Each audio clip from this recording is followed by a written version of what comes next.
রাব্বুল আলামিন সেটাই বলতেছেন, ইয়া আইয়ুহাল্লাযীনা আমানু তাকুল্লাহ ওয়াল তানজুর নাফসুম মা কদ্দামাত লিগাদিন ওয়াত্তাকুল্লাহ ইন্নাল্লাহা খাবীরুম বিমা তা'মালুন। উচ্চ আওয়াজে বলুন সুবহানাল্লাহ।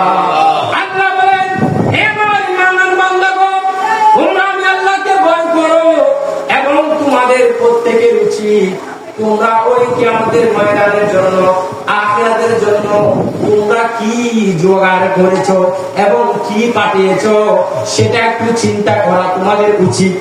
সুবহানাল্লাহ।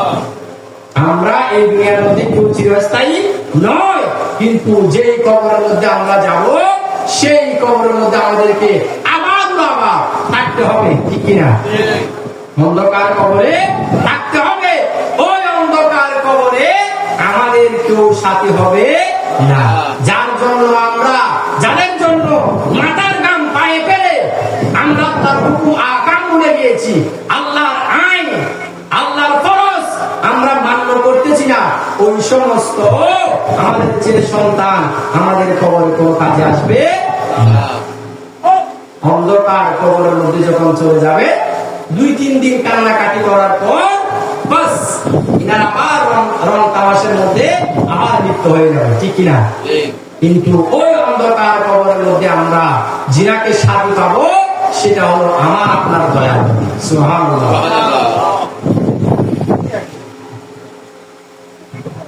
আমি যাব কবরেতে, কেউ তো যাবে না, 2-3 দিন কাঁদার পরে মনে রাখবে না, ঠিক না?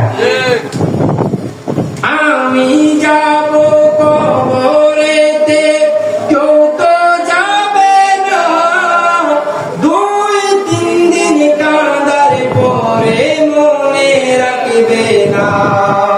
উম্মতের মায়ার নবী আছেন কাঁদিতে, ওদের জন্য কান্দেন নবী ওই মদিনাতে, ওদের জন্য কান্দেন নবী ওই মদিনাতে। দিন রাত কাঁদি শুধু নবীকে পেতে, ওদের জন্য কান্দেন নবী ওই মদিনাতে। কথা বলেন, ঠিক কিনা? সেই নবী আমাদের জন্য কাঁদতেছে আর আমরা সেই নবীর জন্য কাঁদতেছি না।